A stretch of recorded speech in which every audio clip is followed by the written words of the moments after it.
Cara, a gente trouxe para você aqui mais cedo, né? Logo que saíram esses dados, o IBGE publicou as vendas do comércio varejista, que avançaram 0,6% no mês de fevereiro, uma aceleração leve na comparação com janeiro. Por outro lado, um resultado que veio abaixo do esperado pelo mercado, reiteramos isso aqui, apesar da renda disponível e do consumo das famílias. A editora da Broadcast, Maria Regina Silva, traz mais informações, mais leituras sobre esse levantamento, esses dados publicados agora pelo IBGE. Quero entender se vai afetar algum tipo de expectativa por parte do mercado. Maria Regina, seja muito bem-vinda e bom dia. Olá, Vitor. Muito bom dia. Bom dia também a você que nos acompanha. Olha, Vitor, acho que sim, viu? Pelo menos quando avaliamos os indicadores, apesar dessa alta mais baixa do que é esperada pelos especialistas, né? Varejo crescendo, o restrito crescendo 0,6, enquanto as expectativas, a mediana das estimativas em pesquisa feita pelo Projeções Broadcast era de uma alta de 0,9%. Na mesma linha também foi o varejo ampliado, que considera vendas de material de construção e de veículos. Então, juntando tudo isso, temos ainda uma certa resistência da atividade econômica. As vendas no varejo, elas atingiram um novo nível inédito em fevereiro. Quando olhamos ali o varejo restrito, Vitor, nesse bimestre, janeiro e fevereiro, foram 21 bimestres consecutivos de alta. E o varejo ampliado, por sua vez, registrou uma queda bem marginal.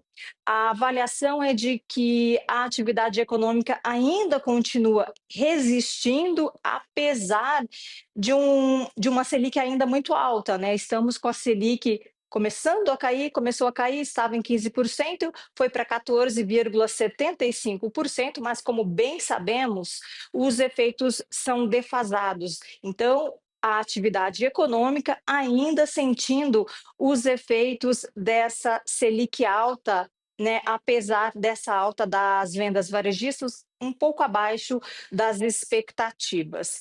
Bom, alguns destaques eu cito aqui para justificar essa alta nas vendas varejistas.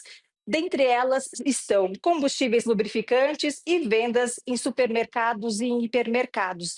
Já no varejo ampliado, os dois segmentos, né, que integram este conceito, vendas de veículos e materiais de construção, também avançaram. Como você já adiantou, Vitor, essas vendas refletem um momento de auxílio aí, né, de ajuda, né, dos benefícios. Temos aí, por exemplo, a isenção do imposto de renda para quem recebe até R$ 5.000, isso já ajudando aí o consumo brasileiro, e também tem um pouco de efeito aí do aumento do salário mínimo, que acontece todo ano no início de cada ano.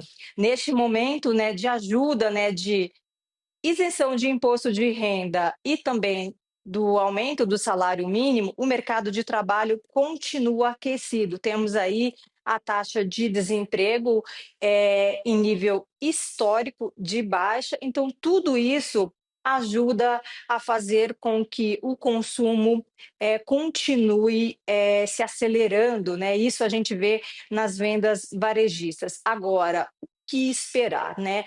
As leituras preliminares de alguns indicadores que já saíram, indicadores de março, Vitor, sugerem ainda uma atividade aquecida.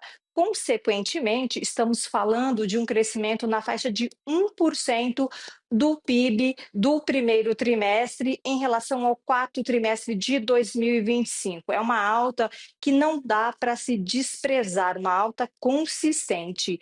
Consequentemente, isso tende a dificultar ainda mais o trabalho do Banco Central.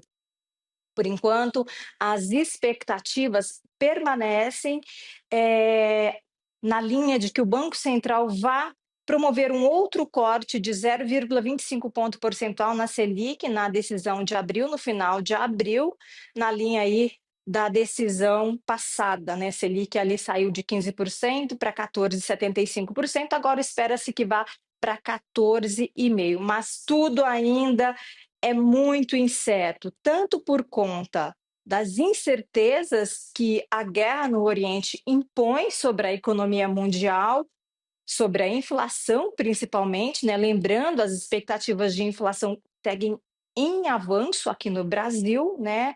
Já aí para a faixa de 5% acima do teto da meta, que é 4,5%, e também, claro, por conta das incertezas internas, as incertezas domésticas. Então, o quadro é bastante incerto, ainda que, se, claro, é importante ressaltar que é muito bom, sem dúvida, né, uma atividade ainda crescendo, né, consumo continua aí, consumidor continua gastando, mas temos, claro, que ponderar, fazer algumas ponderações que o consumo, né, sempre é muito bem-vindo, né, consumidor está gastando, mas temos algumas ponderações, como, por exemplo, risco de inadimplência e, consequentemente, o risco de uma taxa Selic ficando mais alta por mais tempo do que o imaginado. Vitor.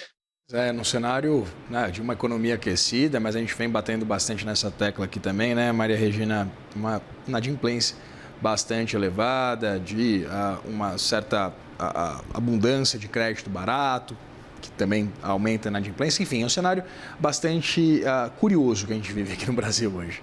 Muito obrigado pelas informações, Exato. Maria Regina Silva, editora da Broadcast, nessa nossa parceria exclusiva. Sempre um prazer dividir tela com você. Ótimo dia para vocês, eu que agradeço. Você também, até mais.